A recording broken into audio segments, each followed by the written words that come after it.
Welcome back. So we are now on types of what? Events. So there are many types of events.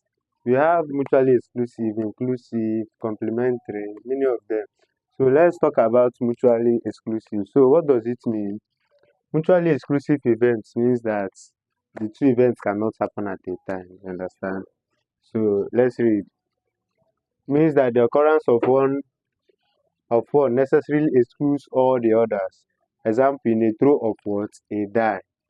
These are the scores we are going to have are mutually exclusive. That is, in both events, that is, both events cannot happen at the same time. In one throw, cannot happen at a time in one throw. That is, they do not overlap. So you cannot throw a seed like a die and get two and get three at the same time. So they are mutually two and three are mutually what? Exclusive, right? Mutually exclusive because you cannot get the two at the same time unless you are throwing a dice. That's two seeds. So it means you can get two things at a time. You can even get double seed. So this the second one, independent events. So independent events means that they are independent. They are independent of themselves. For example, a die and head and a tail. You understand? So they are separate events.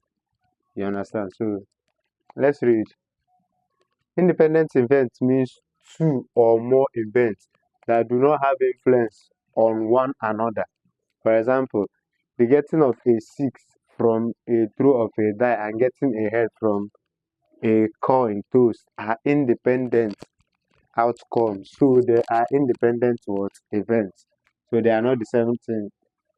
For example, you have rice and beans. They are independent. So the probability of an event occurring in an experiment is noted as what? Probability of an event is equal to what? Number of what? Events or what? Elements. Number of elements slash what? Events over the number of what? Sample space. So some people used to call it number of what? Favorable outcome over total possible what? Outcomes. So these are what they mean. Probability of an event occurring is this. Number of elements and sample space. So, and you know that this is MB. Probability of an event is equal to the number of possible outcome over total what outcome. Or you can say number of favorable outcome over total possible outcome. Uh, so thank you for watching and may God bless. Expect more videos on probability. Bye bye.